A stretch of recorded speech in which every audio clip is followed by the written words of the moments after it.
Faslun fi bayani arkanis sholati.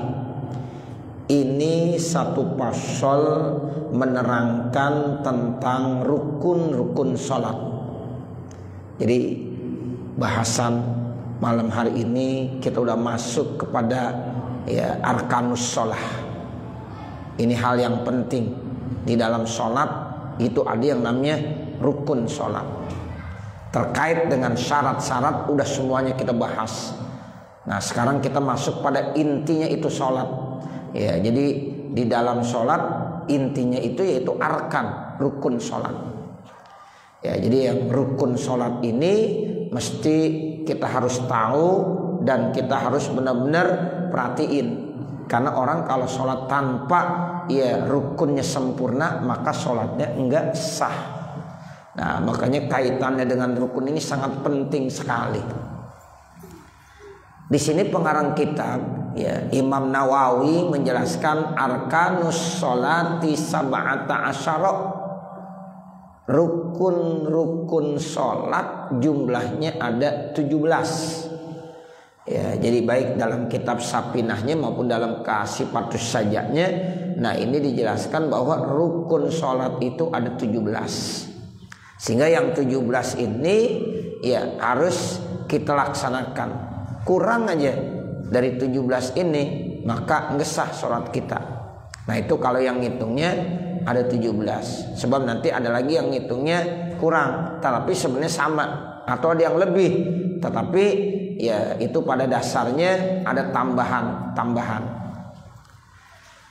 Wa hadhihi tariqatu man ja'alat tuma'ninati fi mahallihal arba'i arkanan mustaqillatan kama fi raudati. Dan ini artinya yang menjadikan rukun sholat itu ada 17 merupakan jalan untuk orang yang menjadikan tumakninah di setiap tempat-tempat yang 4 menjadi rukun-rukun yang tersendiri sebagaimana itu dijelaskan di dalam kitab Ar-Raudah. Jadi tumakninah itu nanti dijadikan sebagai rukun yang tersendiri. Contoh yang 4 itu waktu ruku. Jadi ruku itu rukun. Nah tumakninahnya rukun lagi. Itu dihitung tuh. Jadi tumakninah rukun tersendiri, nanti rukunya itu sendiri termasuk rukun tersendiri. Nanti ketika di i'tidal, nah yang kedua, nah i'tidal itu rukun, tumakninahnya juga rukun, dihitung lagi tuh tumakninah itu. Nah kemudian nanti pada saat sujudnya rukun. Nah ditambah lagi dengan tumakninah di dalam sujud. Jadi orang kalau sujud, nah itu mesti ada tumakninahnya. Jadi tumakninahnya rukun, sujudnya juga rukun. Itu dihitung tersendiri juga. Nah satu lagi yang keempat mana? Yaitu duduk antara dua sujud. Duduk antara dua sujud itu rukun. Nah tumakninahnya pada saat duduk antara dua sujud juga termasuk rukun. Jadi itu aja udah 3 tuh. Jadi artinya tumakninah tersebut itu ditambah satu otomatis sudah 4. Nah, makanya ada yang ngitungnya nanti 13, ada yang ngitungnya nanti 17. Nah, ini kalau Imam daripada Nawawi di dalam kitab Kasifatus Saja ini menjelaskan bahwa rukun sholat itu ada 17. Artinya tumakninahnya itu dihitung tersendiri di setiap rukun-rukun yang tadi saya sebutkan yang 4, yaitu i'tidal, ruku, sujud, sama duduk antara dua sujud.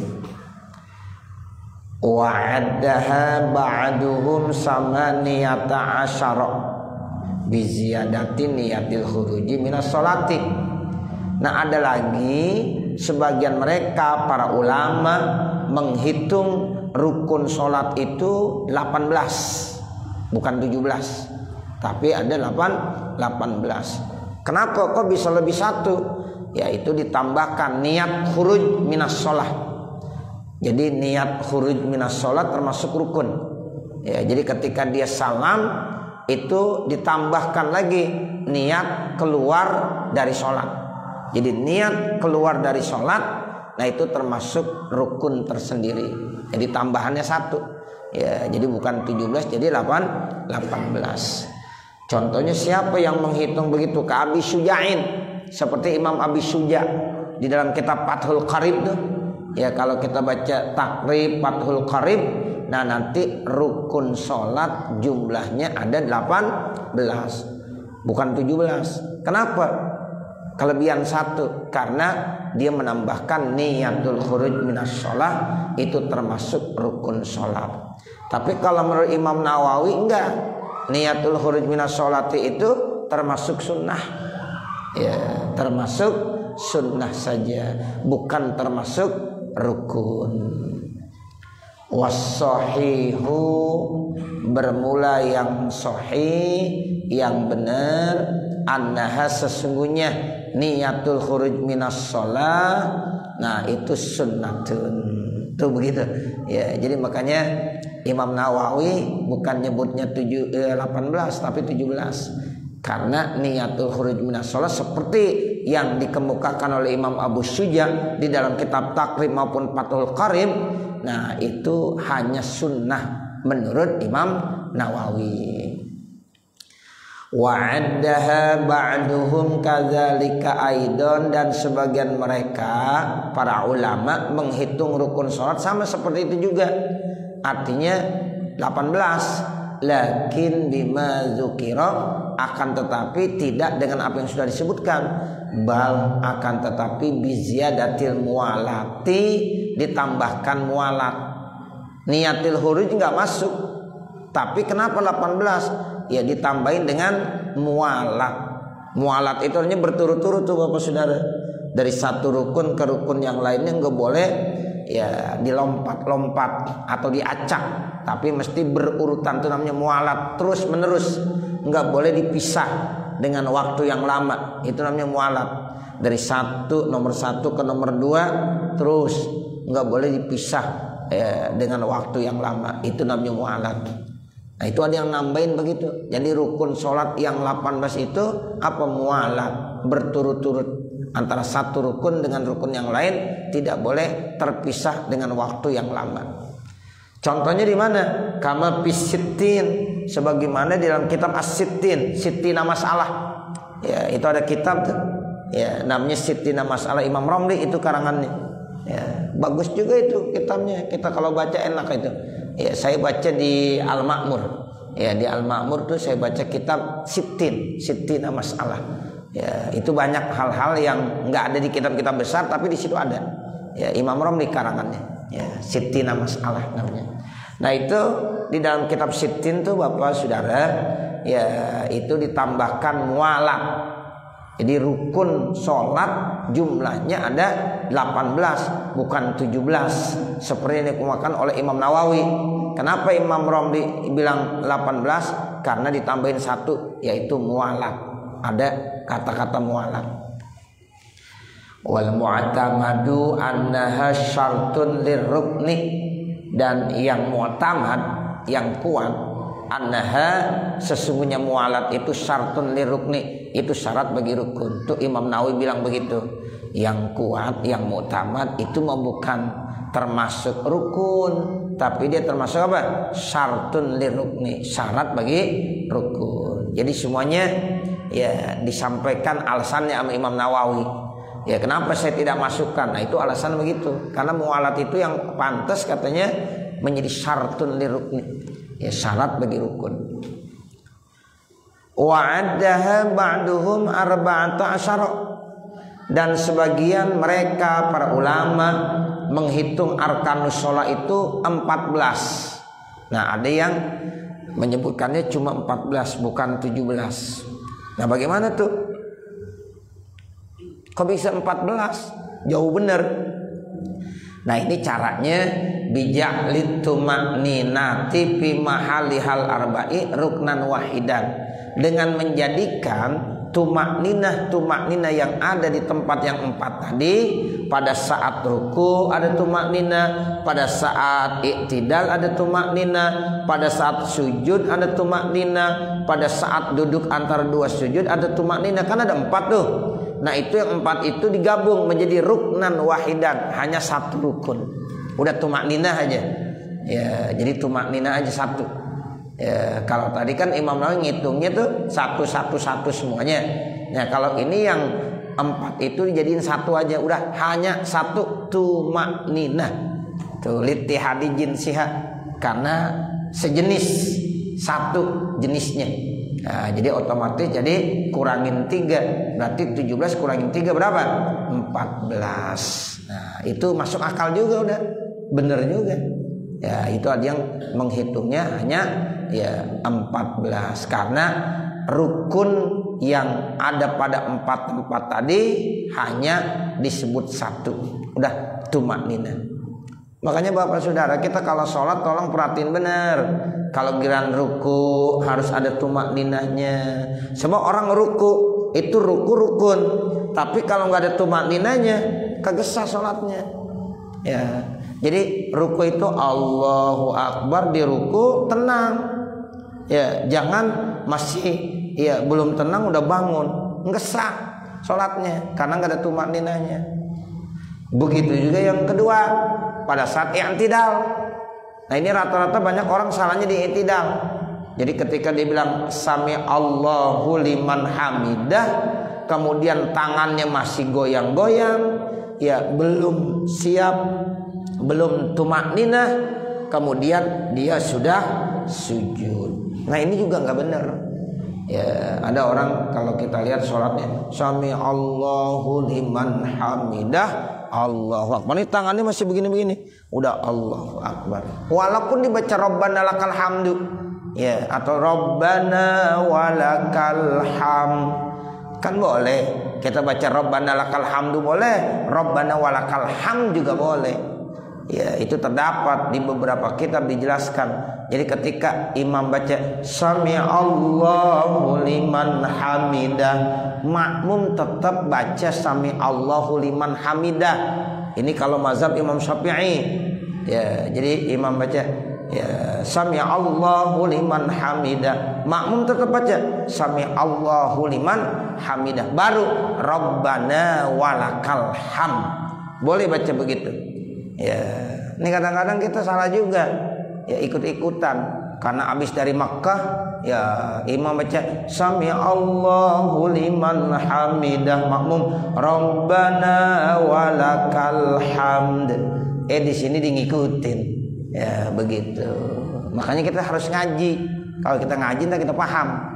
Nah seperti itu. Jadi kita mazhab Imam Syafi'i tetap bagi makmum disunnahkan membaca sami Allahu liman hamidah seperti yang udah dicontohkan oleh imam. Jadi ketika imam membaca sami Allahu liman hamidah, makmum tetap bacanya sami Allahu liman hamidah. Baru setelah itu dibaca Rabbana, boleh lakal hamdu mil'us samawati dan seterusnya. Boleh juga baca Rabbana walakal hamd pakai wawu. Nah begitu. Tapi harus ada tumakninah. Jadi pada saat sami Allahu liman hamidah Rabbana walakal hamd itu mesti ada tumakninah. Makanya dulu waktu saya masih ngaji sama muallim Syafi'i Azami Allah yarham, ya beliau ngajarinya kalau sami Allahu liman hamidah kembalinya begini. Nah begitu. Kembali sedakep lagi. Tujuannya begitu kata beliau. Ya kata beliau jangan supaya gini jalan goyang-goyang. Kalau tangannya masih goyang-goyang ini belum ada tumakninah. Dia udah sujud aja nggak sah sholatnya. Ya tuh gara-gara begitu aja kagak sah sholatnya. Karena dalam i'tidal mesti ada tumakninah. Sekarang kalau dia bilang Ustaz saya mau begini aja, ya boleh, nggak apa-apa, irsal namanya. Nah irsal boleh. Yang kagak boleh gerak-gerakan yang begini. Kalau orang tua saya ngajarin irsal boleh aja. Sami Allahu liman hamid irsal. Guru kita ke Haji Tabrani Thohir juga ngajarnya irsal. Ya, yang kagak boleh begini-begini. Tapi kalau mau alim begini. Ya, nah begitu. Jadi kita terserah mau yang mana. Ya dua-duanya benar. Yang kagak benar yang goyang-goyang tuh. Ya, yang ada goyang-goyangnya. Makanya tolong biasain Bapak Saudara. Walaupun sholat sunnah, sami Allahu liman hamidah. Nah, tolong ya biar tenang tuh. Ya, jadi jangan sampai tangan masih goyang-goyang udah Allahu Akbar. Ya, jadi sholat sunnah sama sholat wajib sama, rukunnya sama. Ya, jangan bilang nih Ustaz sholat sunnah, ya sama. Ya, sholat sunnah itu rukunnya sama dengan sholat fardu. Ya, nah ini yang harus diperhatiin. Ya, makanya di dalam kitab Sittin itu dijelaskan begitu.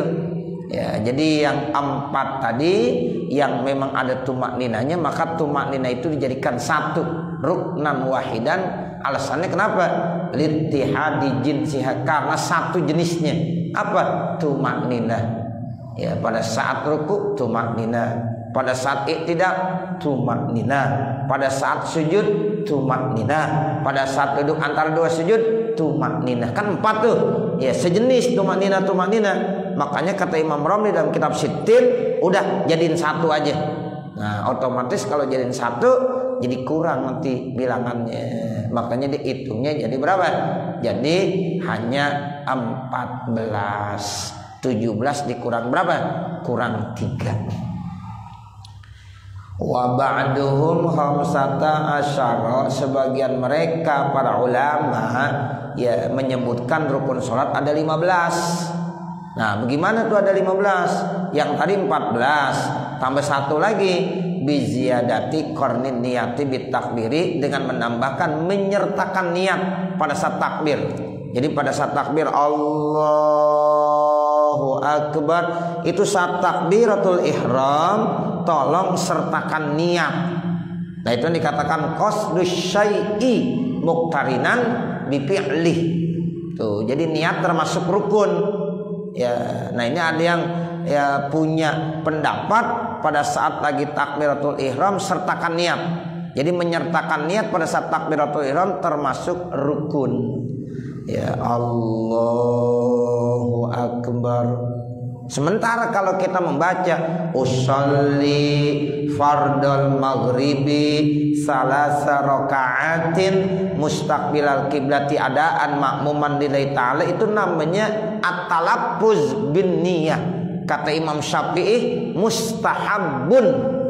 Ya, jadi talaffuz bin niyah, melafazkan niat pada saat kita mau takbiratul ihram, saat kita mau sholat itu hanya sunnah. Ya, nggak apa-apa. Ada orang kagak pakai usolli, langsung aja Allahu Akbar, boleh, nggak apa-apa.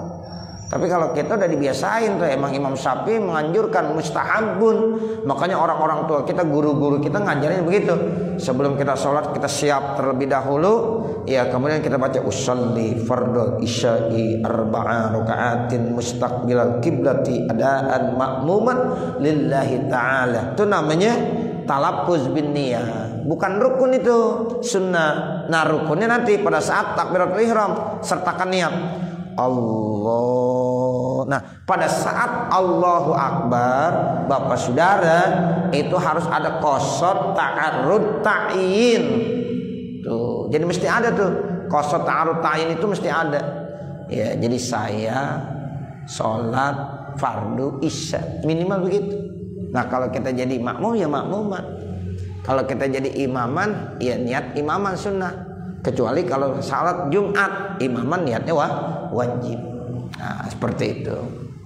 Nah, ini yang dikatakan ya menyertakan niat, ya menyertakan niat pada saat takbiratul ihram. Jadi kalau nggak ada dan tidak disertakan itu niat pada saat takbiratul ihram kagak boleh, nggak sah. Ya, itu mesti minimal qasad ta'arrud ta'yin, nggak usah susah-susah. Ya, udah qasad ta'arrud ta'yin. Kalau itu udah sampai di hati kita udah sah. Dan yang bagus ketika takbiratul ihram juga jangan terlalu panjang. Jangan Allahu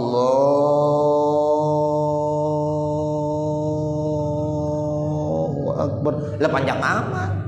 Ya, nggak bagus. Lebih dari 7 alif dah kagak sah. Ya, paling panjang banget 7 alif. Ya, 14 harokat. 14 harokat, 1 alif itu 2 harokat Bapak Saudara. Ya, kalau kita mau ketok tuh ya 14 ketokan itu paling banyak. gitu. Tapi yang bagus kata Imam Nawawi, ya udah kalau bisa ya 2 alif aja. 2 alif berarti 4 harokat. Ya Allahu Akbar. Ya udah gitu aja. Jangan terlalu panjang. Beda dengan kita takbir intikal. Kalau takbir intikal ada yang pendek, ada yang panjang, tergantung kondisi. Kalau kita dari berdiri mau sujud, ya bagusnya panjang sampai sujud. Allahu Akbar. Nah kalau udah sujud berhenti. Tapi kalau dari sujud ke duduk, antara 2 sujud sebentar. Allahu Akbar. Mau sujud lagi, Allahu Akbar. Mau bangun lagi, panjang. Allahu Akbar. Nah seperti itu. Tapi kalau takbiratul ihram itu jangan terlalu panjang. Memang masih tetap dibolehkan sampai 7 alif. 7 alif itu sampai 14 harokat, 14 gerakan. 1 alif 2 harokat Bapak Saudara. Nah begitu. Tapi ya kalau udah lebih dari itu udah batal. Allah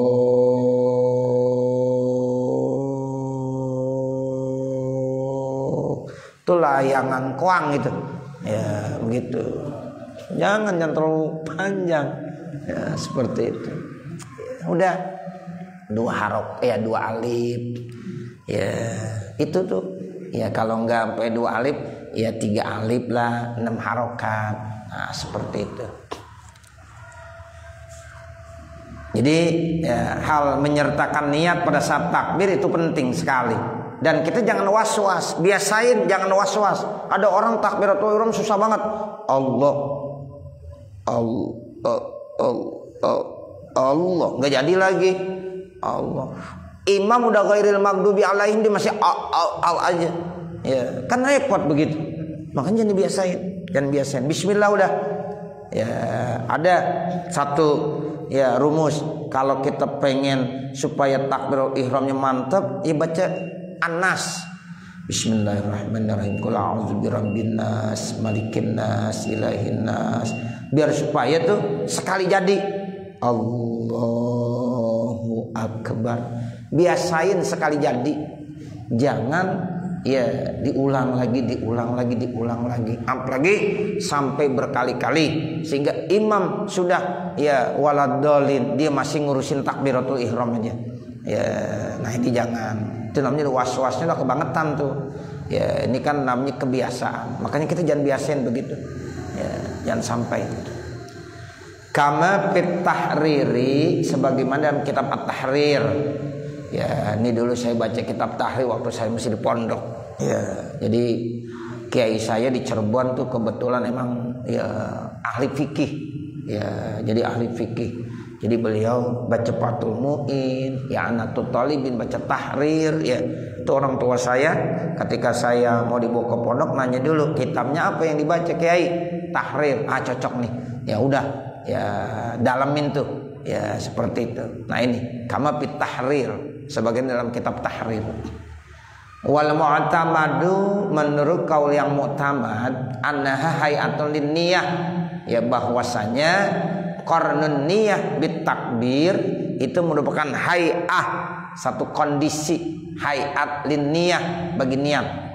Wa minhum, dan sebagian mereka para ulama, man ja'alaha, ada juga yang menjadikan arkanus shalah tis'ata asyara, yaitu 19. Ada lagi yang bilang 19. Ya, jadi dari macam-macam nih jumlahnya, dikasih tahu semuanya sama Imam Nawawi. Ini satu ilmu buat kita semuanya. Ya, Imam Nawawi itu masalah luas banget pembahasannya tuh. Ya, disampaikan semuanya. Ada lagi yang bilang rukun sholat itu ada 19. Bagaimana caranya?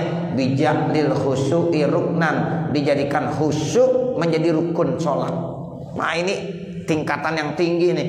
Kalau khusyuk dijadikan rukun sholat, wah repot dah. Ya, kita terus terang Bapak Saudara, yang namanya sholat tingkat kehusyuannya sangat kecil sekali. Ini kita sholat jamaah rame-rame, itu mungkin tingkat kehusyuannya beda-beda. Ya, makanya kata ya Mu'alim Ki Haji Bunyamin, beliau bilang begini, jangan sampai kita lagi ruku artinya kondangan. Tuh begitu. Kita lagi sujud, hati kita lagi kondangan. Nah ini kan namanya udah nggak bener. Nah jangan begitu sholat kata beliau. Ya jadi kita jadikan benar-benar khusyuk. Makanya tuh ya Allah dari takbiratul ihram terus sampai akhir kalau bisa benar-benar niat kita khusyuk. Cuma memang susah. Nah disinilah rahasianya kenapa para ulama-ulama fikih khusyuk tidak dijadikan sebagai rukun, tapi di sini ada yang menjadikan, ya sehingga rukun sholat ada 19. Kenapa? Karena ditambahkan lagi satu khusyuk itu termasuk rukun. Ya bijak dil khusyuk ruknan. Ya jadi khusyuk dijadikan masuk dalam keadaan ya jumlah rukun. Jadi rukun sholat yang ke-19 apa? Khusyuk. Tuh begitu. Sebab nilainya khusyuk kan susah. Orang-orang dalam ya ulama-ulama fikih kan yang ngelihatnya tuh zohirnya. Ya. Nah kalau khusyuk kan susah. Coba bagaimana nilai khusyuk? Susah, kita nggak bisa lihat. Oh ente khusyuk sholatnya. Oh ente enggak, enak aja. Nggak bisa kita. Karena yang namanya khusyuk hanya yang tahu kita sama Allah doang. Hati kita, masalah hati kan kita nggak bisa nilai. Seseorang tuh kalau lihat ente sholatnya gak khusyuk ya, nggak bisa begitu. Ya, nah ini. Nah siapa yang menjadikan khusyuk sebagai rukun sholat? Kal Ghazali, seperti Imam Al Ghazali, Imam Abu Hamid bin Muhammad Al Ghazali, ya itu menjadikan khusyuk merupakan rukun sholat. Karena ini kaitannya tasawuf. Itu kalau orang-orang tasawuf bilang emang salah satu tujuan sholat khusyuk. Nah begitu, kalau kagak khusyuk kagak diterima. Tuh begitu. Tuh orang tasawuf begitu. Maka kita habis belajar fikih mesti belajar tasawuf. Ya begitu. Kalau orang belajar tasawuf kagak belajar fikih salah juga. Ya jangan belajar tasawuf dulu sebelum baca fikih. Nah kalau udah fikihnya mantap, tasawuf baru mantap. Nah begitu. Ya Imam Al Ghazali itu kajiannya kajian tasawuf dia. Nah makanya Imam Al Ghazali ya itu menjelaskan khusyuk termasuk rukun sholat. Nah begitu. Tapi kalau ulama-ulama fikih itu nggak ada yang menjelaskan bahwa khusyuk itu rukun sholat. Karena memang susah. Ya tingkat kekhusyukan seseorang itu nggak ada yang sama. Kita sholat 50 orang, ya mungkin beda-beda tingkatan khusyuknya. Ya seperti itu. Nah makanya ulama-ulama fikih itu tidak menjadikan khusyuk sebagai rukun sholat. Tapi yang menjadikan khusyuk sebagai rukun sholat diantaranya orang-orang tasawuf. Nah siapa diantaranya? Kal Ghazali, seperti Imam Al Ghazali. Itu kalau kita baca Ihya nanti kajiannya ada tuh. Ya di situ rukun sholat masuk khusyuk. Wa minhum man ja'alaha 20, dan sebagian daripada mereka para ulama menjadikan arkanus sholat itu 20, tambah lagi 1, 20. Ini yang paling banyak tadi 20. Biziyadati zatil musalli, yaitu ditambahkan harus ada yang sholat. Al musallinya, ya rukun sholat yang terakhir apa yang ke-20? Al musalli, orang yang sholat. Orangnya tuh zatil musallinya. Wassawabu, bermula yang benar, annahu la yu'addu minal arkan, itu tidak dikategorikan daripada rukun fis sholati, di dalam sholat, li anna laha suratan fil khariji, karena ya di dalam sholat itu ada bentuk di luar, yumkinu ta'akkuluha, yang bisa dipikirkannya, wa tasawwuruha, dan bisa dibentuknya, biduni ta'akkuli musallin, tanpa pemikiran daripada orang sholat. Nah itu, tapi ditolak ini. Yang menyatakan al-musalli termasuk rukun sholat itu ditolak. Wa faraqat, ya, dan berbeda ya nahwu shaumi, seperti puasa, haitsu adau as-shaima, di mana mereka para ulama menghitung as-shaim, orang yang puasa itu ruknan, termasuk rukun. Ya, kalau di dalam masalah puasa memang ada yang ngitung tuh as-shaim termasuk ya rukun sholat. Ada yang ngitung begitu, tapi nggak bisa disamakan dengan puasa katanya. Al-musalli nggak masuk dalam rukun, tidak seperti saum as-shaim termasuk rukun puasa. Bi'adami wujudi surati mahsusatin, karena tidak ada bentuk yang dirasakan fil khariji pada luar, fihi ya di dalamnya. Beda dengan puasa karena nggak ada bisa dirasakan. Orang kan puasa nggak bisa dilihat. Ya Ustaz itu dia beludah mulu. Ya orang beludah belum tentu puasa. Nah begitu. Jadi menentukan orang puasa atau enggak kan nggak ketahuan. Tapi kalau orang sholat kan kelihatan. Oh itu di sholat. Tapi kalau yang puasa enggak, ya orang puasa tuh nggak bisa kita lihat. Oh di puasa di enggak, karena sama aja. Coba dah, kalau ada dua orang, satu puasa satu enggak, jalan sama-sama di siang hari, nggak ada bedanya, sama aja. Yang bilang tuh yang meludah mulu yang puasa, ya belum tentu. Yo, jangan kita kalau lagi puasa meludah mulu dah, ya dibilang puasa gitu. Ya enggak juga Bapak Saudara. Nah seperti itu. Jadi memang ya ghairu mahsusah nanti. Beda dengan ya kalau sholat kelihatan. Wa ada ba'duhum faqdas sarifi, dan sebagian mereka menghitung keluputan atau ketiadaan, mengalihkan minal arkani daripada rukun-rukun. Wa ala addi hadhihi zawaidi, dan atas ya penghitungan ini tambahan-tambahan arkanan akan rukun-rukun, takunu jumlatuha, maka jumlahnya salasatan wa isrina, bahkan ada yang sampai 23 rukun dalam sholat. Kalau ditambahin ini, tambahin ini, bahkan ada yang menghitung sampai berapa? 23. Jadi rukun sholat ada yang sampai bilang 23. Wal mu'tamadu ma fil minhaji, dan yang kuat yang terdapat dalam kitab minhaj wa ghairihi, dan lainnya kitab minhaj, ya min ja'liha atau man ja'alaha, orang-orang yang menjadikannya arkanus shalah salasata asyara, cuma 13. Ini paling sedikit 13.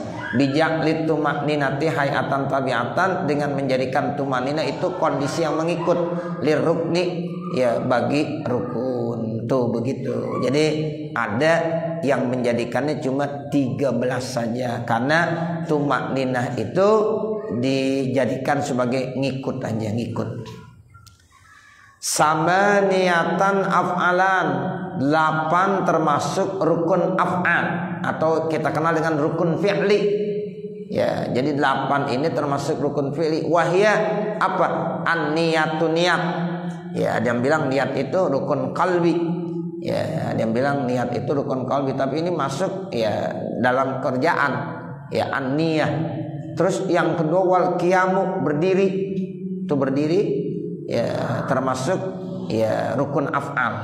War ruku'u, ruku termasuk ya rukun af'al atau rukun fi'li. Wal i'tidalu, dan i'tidal, was sujud dan sujud, wal julusu, dan duduk, bainas sajdataini, antara dua sujud, wal julusul akhiru, dan duduk yang terakhir, wat tartibu, dan tertib. Itu masuk dalam kategori af'al, ya rukun-rukun ya af'al. Wa khamsatan aqwalan, dan yang 5 itu aqwal. Ya, yang 5 lagi namanya rukun aqwal atau kita kenal dengan rukun qauli. Ya, ada rukun fi'li, ada rukun qauli. Mana yang termasuk rukun qauli? Takbiratul taharrumi.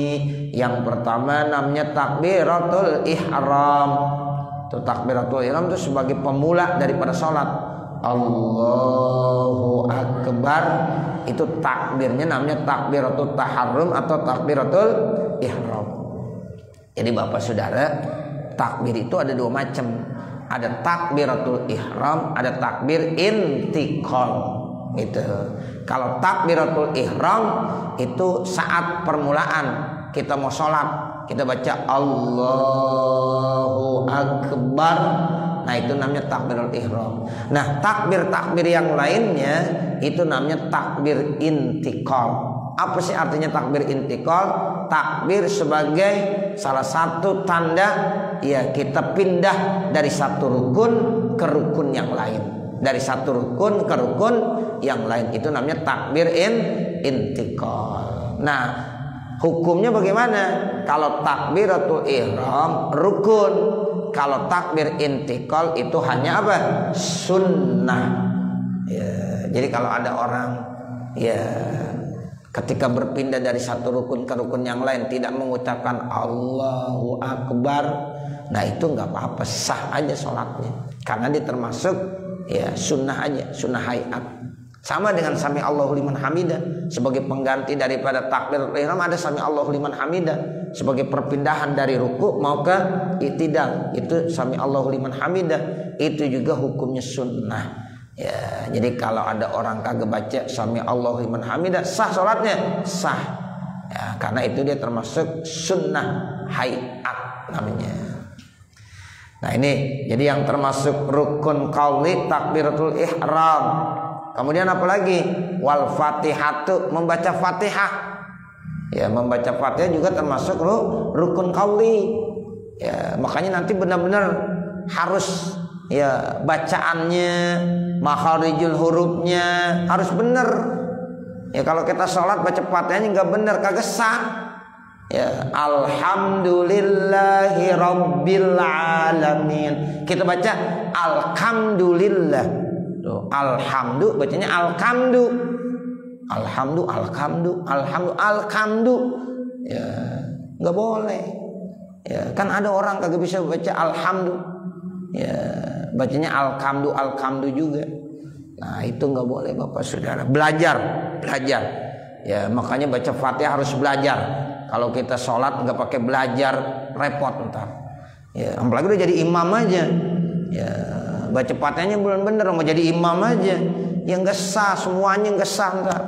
Ya, jadi nanti jamaahnya jadi nggak sah. Makanya imam itu pilihan. Ya, pilihan. Jadi nggak sembarangan jadi imam itu, udah pilihan. Ya, otomatis yang bacaan Fatihahnya bener. Makanya disebut qari. Kalau ummi itu artinya orang yang bacaan Fatihahnya kagak bener.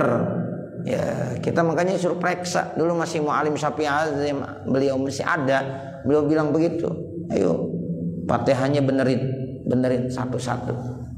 Jangan dianggap gampang baca Fatihah Bapak Saudara.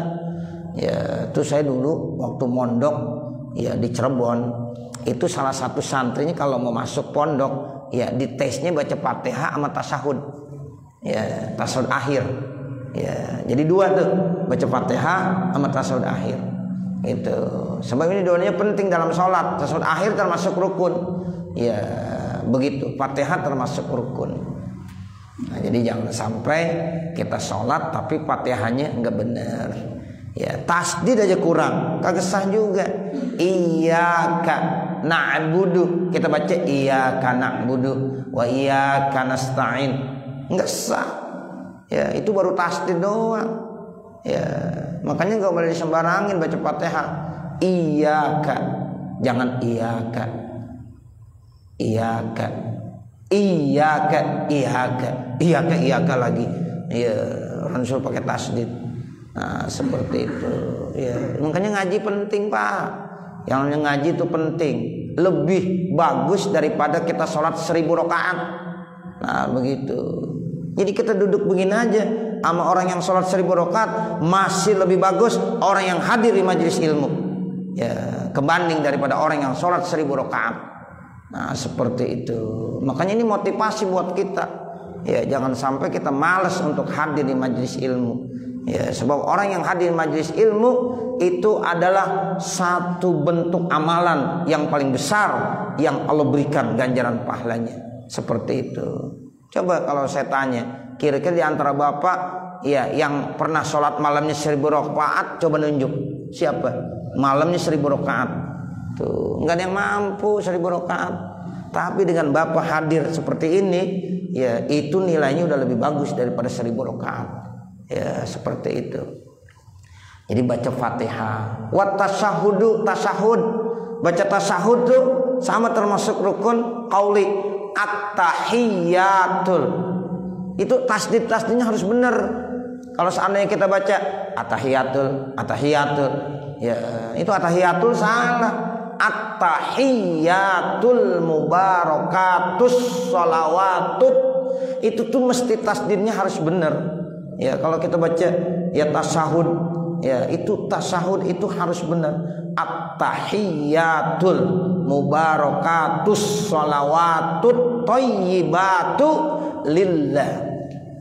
Kalau orang kagak ngaji suruh coba baca tasyahud, at-tahiyyatul mubarakatus sholawatut thayyibatu, ya ente sholat bagaimana ntar? Makanya ngaji itu. Terus kalau belum bisa, dengerin nih saya baca tasyahud, coba dengerin bener enggak. Nah begitu dites, bener enggak. Kalau enggak bener, ulangin lagi. Kadang-kadang orang sekarang Bapak Saudara, jangankan baca at-tahiyyat, ya baca syahadat aja masih banyak yang salah. Ya baca syahadat, asyhadu an la ilaha illallah wa asyhadu anna muhammadan rasulullah. Begitu bacanya. Kira-kira benar nggak tuh? Nggak benar. Kalau di sholat begitu nggak sah. Ya nggak sah sholatnya. Tuh jadi asyhadu alla, nggak boleh anla. Ya nun mati ketemu lam, itu namanya idgham bila gunnah. Gitu. Jadi nggak ada suara nun lagi, udah langsung ke lam. Asyhadu alla ilaha illallah wa asyhadu anna muhammadar rasulullah.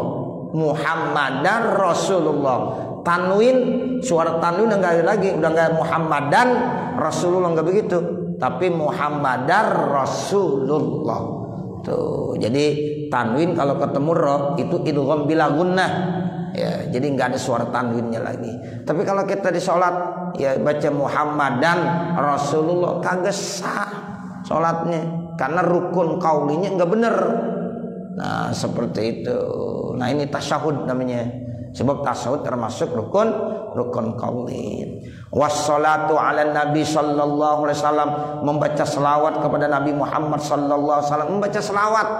Allahumma sholli ala sayyidina Muhammad. Itu selawat minimal begitu. Allahumma sholli ala sayyidina Muhammad. Tuh, jadi jangan sampai tasdidnya kurang. Ya, jadi harus benar. Nah, kalau terkait dengan sayyidina, ya ada yang baca ada yang enggak. Tapi kita sebagai ya orang yang bermazhab Syafi'i, ya ahli sunnah wal jamaah, bacanya Allahumma sholli ala sayyidina. Wala ba'sa ziyadatu sayyidina. Bahkan itu lebih bagus karena ta'adduban wa adaban. Ya, karena kita adab. Ya, ini akhlak. Jadi kita ngucapin ya Allahumma sholli ala Muhammad boleh, tapi Allahumma sholli ala Sayyidina Muhammad itu lebih bagus ya, sebagai etika adab kita kepada Nabi Muhammad. Kemudian apa lagi? Wassalamu, salam yang terakhir rukun qauli salam. Assalamu alaikum, itu minimal sampai situ. Tasdidnya jangan sampai kurang tuh.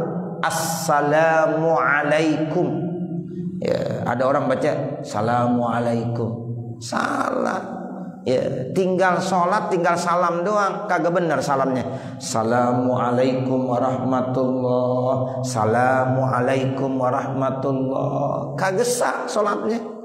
Ya, ini saya sampaikan berulang-ulang. Kenapa? Karena ini penting. Ya, ini ibadah kita tiap hari.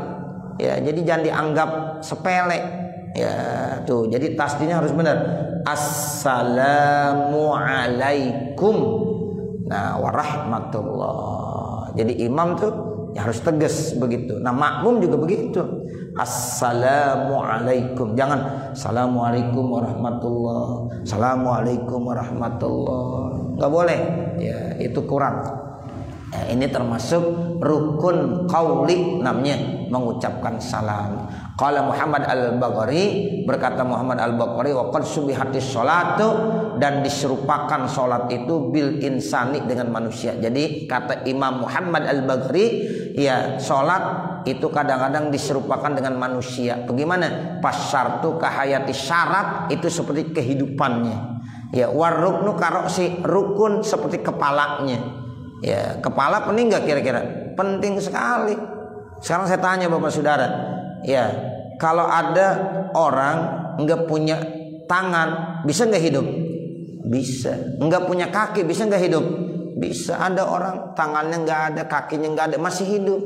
Tapi ada nggak orang ya hidup tanpa kepala? Nggak ada. Ada orang sholat ke masjid Al-Hidayah, kepalanya kagak ada. Gimana kira-kira? Pada lari yang lain. Nah begitu. Jadi nggak bisa hidup. Itu rukun ya dalam sholat seperti kepala dalam anggota tubuh kita. Tuh makanya penting banget rukun tuh. Karena diumpamakan seperti kepala. Ya manusia tidak bisa hidup tanpa kepala. Wal ab'ad, sementara sunnah ab'ad ka'a'doihi seperti anggota-anggotanya. Wal hayat, nah kalau ada sunnah hayat, nanti ada sunnah ab'ad, saya akan bahas nanti di waktu-waktu yang lain. Ya, karena mengingat waktu. Wal ab'ad, ada sunnah ab'ad, itu seperti anggota-anggotanya. Wal hayat, sunnah hayat, kasumuri seperti rambut-rambutnya. Allati yatazainu biha, sebagai dia bisa berdandan lebih cantik. Ya, makanya dibilang rambut mahkotanya. Nah begitu. Jadi sunnah hayat itu untuk memperindah ibadah. Ya hayat ama ab'ad. Nah kalau hayat untuk memperindah, makanya di dalam sholat ada sunnah-sunnah hayat. Kita bawa juga supaya indah, supaya indah. Nah seperti itu. Nanti baru al-awwalu an-niyatu. Mudah-mudahan apa yang kita baca ada manfaatnya. Amin ya rabbal alamin. Bapak saudara, saya ingin menyampaikan ya terkait ya pondok pesantren At-Tauhid Al-Muflihun yang sedang dibangun Bapak saudara. Ya saat ini ya saya ya lagi membutuhkan dana untuk membeli besi dan bondek. Ya membeli besi dan bondek ya karena saya lagi mau ngecor atas dak lantai 2. Nah seperti itu.